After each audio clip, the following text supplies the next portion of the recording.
Добър вечер с новините на местен канал Кейбълтел Кърджали. Акцентите на 2 април.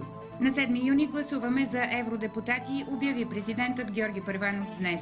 Започва реставрация и консервация на Перперикон. Днес ръководителят на фирмата, която ще извършва тези дейности, архитект Константин Пеев, ще огледа обекта заедно с професор Николай Овчаров.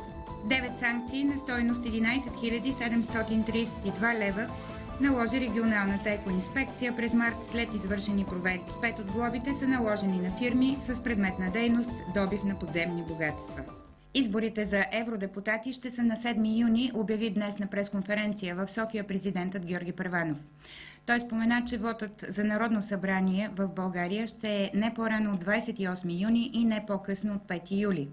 Необходимо е засилване на мажоритарния елемент на изборите, призова Георги Първанов. Това, по думите му, по никакъв начин нямало да намали доверието в партиите, напротив, по този начин ще ли да се издигнат в очите на избирателите. Държавният глава изрази надежда мажоритарната квота да бъде по-висока и допълни, че има готовност още следващата седмица да предложи на Народното събрание провеждането на референдум за смесена избирателна система.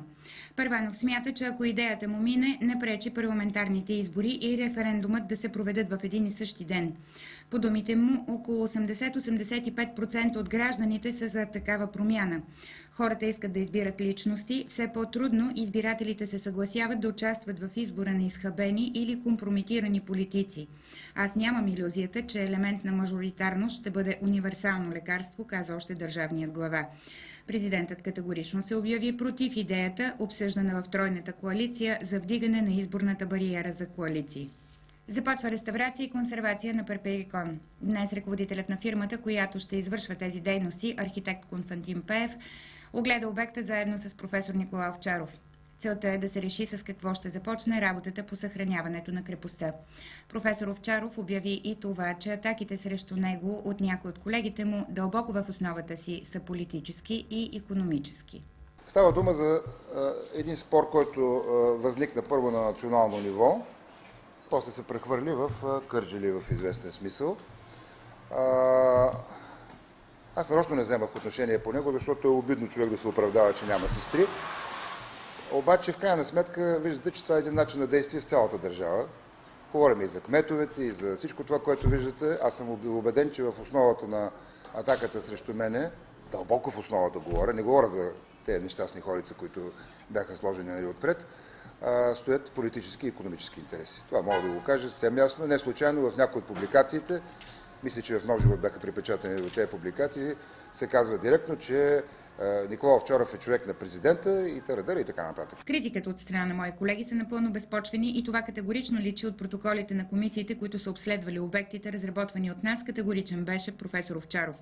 Внесли сме в срок цялата необходима документация и отчетите си, затова и вече имаме разрешително за разкопки това лято, заяви той. Овчаров подчерта, че вече са факти 5 милиона лева, с които в следващите 3 години ще се изгради посетителския център на Перперикон. Обектът ще се реставрира и консервира и ще се изгради локалната инфраструктура. Последната била много важна, защото така ще се ограничи достъпа до камъка и съответно разрушаването на крепостта. 9 санкции на стойност 11 732 лева наложи регионалната екоинспекция през март след извършени проверки. Само 2 от наложените глоби са текущи и ще бъдат заплащани всеки месец от нарушителите до пълното отстраняване на констатираните нередности. Възможно е при извършване на нова проверка текущата месечна санкция да бъде актуализирана. 5 от глобите са наложени на фирми с предметна дейност добив на подземни богатства. При извършените проверки е установено, че всички те работят без необходимите за това документи. С 1000 лева е глобено юридическо лице, което е отказало достъп до информация при извършване от експертите проверка.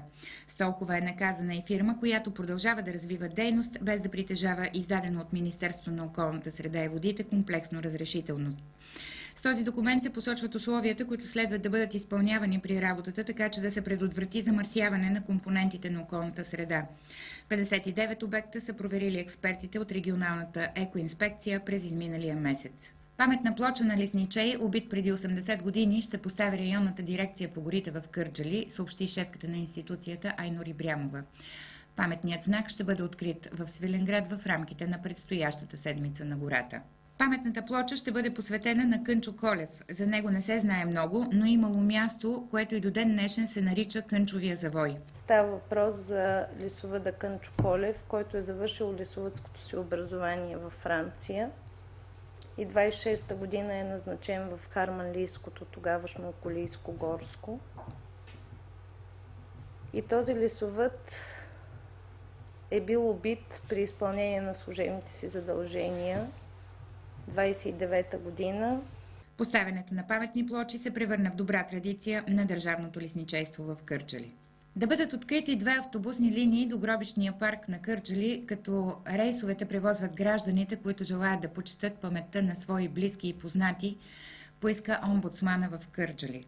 За 2 нови автобусни линии се застъпи пред ръководството на транспортната фирма Арпезос Бус ООД общественият посредник на Кърджали Хакиф Емин. Той настоява автобуси да карат кърджалийци от кварталите Възрожденци и Гледка до гробищния парк в събота сутрин. Колите да тръгват в 8 часа и да се връщат в обратна посока в 10.